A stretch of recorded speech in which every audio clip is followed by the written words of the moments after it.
आगे देखेंगे DNA double helix model की अगर बात करेंगे, यहां से आपका क्वेश्चन अच्छा बनता है। और ये सबसे पहले तो आपसे यहाँ क्वेश्चन बनेगा कि भाई बताओ डीएनए का डबल हेलिक्स मॉडल जो था वो दिया किसने, डीएनए डबल हेलिक्स मॉडल किसने दिया।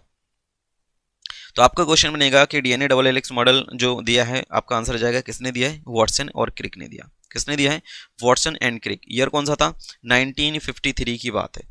1953 में वॉटसन एंड क्रिक ने डीएनए डबल हेलिक्स मॉडल को दिया। ठीक है, डीएनए डबल हेलिक्स मॉडल को किसने दिया है, वॉटसन एंड क्रिक ने दिया है। अब देखो जरा डबल हेलिक्स मॉडल किस तरीके से हमें देखने को मिला। तो आपका जो डीएनए है, तो एक आपका स्ट्रैंड ये है, ठीक है। अगर हम इस स्टैंड को मानेंगे तो इसको कहते हैं हम 5 प्राइम और ये वाला कहते हैं 3 प्राइम। दूसरा स्टैंड आपको देखने को मिलेगा कुछ इस तरीके से, ठीक है।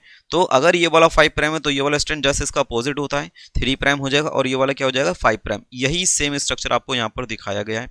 आप देख सकते हो यहाँ पर किस तरीके से होगा, ये 5 प्राइम है तो दूसरा वाला एंड 3 प्राइम है, ये वाला 3 प्राइम है तो दूसरा वाला एंड 5 प्राइम है। अब आगे और इस चीज़ को ध्यान से अच्छे से समझने की कोशिश करना कि ये जो स्ट्रक्चर आपके सामने देखने को मिल रहा है, यहाँ पर आपको देखेंगे कि ये जो आउटवर्ड का है, ये वाला यहाँ से स्टार्ट हुआ है, ठीक है, ये आउटवर्ड है, ठीक है। तो जो आउटवर्ड जो आपको देखने को मिल रहा है ये बैकबोन कहलाता है, ठीक है। आउटवर्ड साइड में आपको बैकबोन देखने को मिलेगा, किस चीज की बनी हुई है, शुगर और फॉस्फेट की बनी हुई है। ये इंपॉर्टेंट आपका ध्यान रखना, क्वेश्चन बनता है यहाँ से, शुगर और फॉस्फेट का बना हुआ है बैकबोन।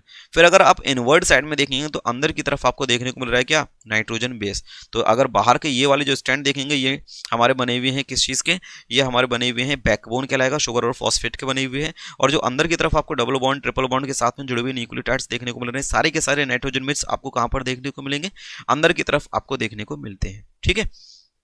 अब अगर आप एक पिच की बात करोगे, जब आपका ये जो डीएनए पूरा रोटेट करता है 360 डिग्री पर, ठीक है, तो यहाँ पर एक पूरा पिच बनता है। उस पिच को हम लोग एक हेलिक्स की अगर बात करेंगे तो यहाँ पर आपको देखने को मिलेगा क्या, कि आपके एक पिच के अंदर जो इसका डायमीटर होता है वो 34 एंगस्ट्रॉम होता है, ठीक है। कितना डायमीटर होता है इसका, 34 एंगस्ट्रॉम। अगर आप इसको नैनोमीटर में निकालेंगे तो इसका आंसर होगा 3.4 नैनोमीटर।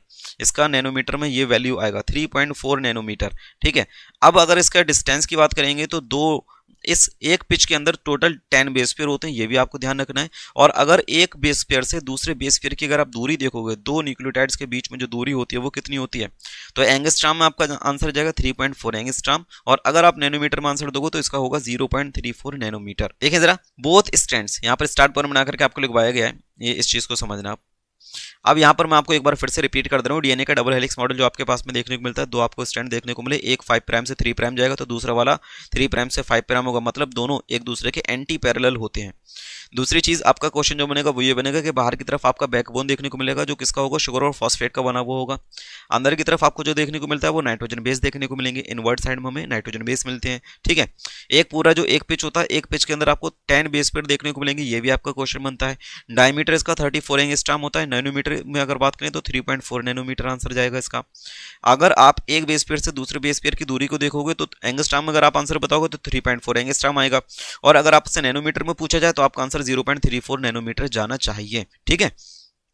अब देखो जरा आगे, स्टार पॉइंट बना करके आपको दिखाया गया है यहाँ पर, both strands of DNA molecules are anti parallel to each other, दोनों एक दूसरे के एंटी पैरेलल होते हैं। अगर एक 3 प्राइम से 5 प्राइम है तो दूसरा वाला 5 प्राइम से 3 प्राइम है, ये बात मैंने आपको अभी बता दिया। अगर आप ह्यूमन सेल की बात करेंगे, ये आपका क्वेश्चन बनता है। अगर आप ह्यूमन सेल की बात करेंगे तो यहाँ पर डीएनए की जो लेंथ होती है वो 2.2 मीटर होती है, ठीक है, 2.2 मीटर होगी, ये आपका क्वेश्चन बनेगा। आगे देखते हैं पॉलीन्यूक्लियोटाइड की अगर बात करेंगे तो आपको स्ट्रक्चर इसका कुछ इस तरीके से देखने को मिलेगा। क्या क्या चीजें देखने को मिलती हैं, तो आपके सामने ये जो स्ट्रक्चर देखने को मिल रहा है ये है न्यूक्लियोटाइड का।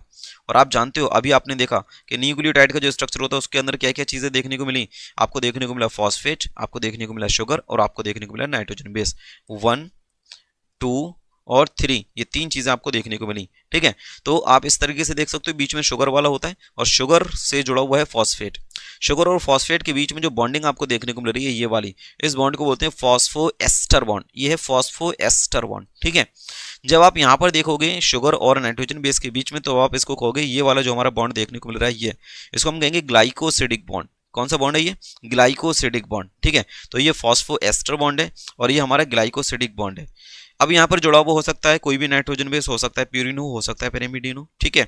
तो इस तरीके से अपना पूरा कंप्लीट न्यूक्लियोटाइड का स्ट्रक्चर देखने को मिलेगा।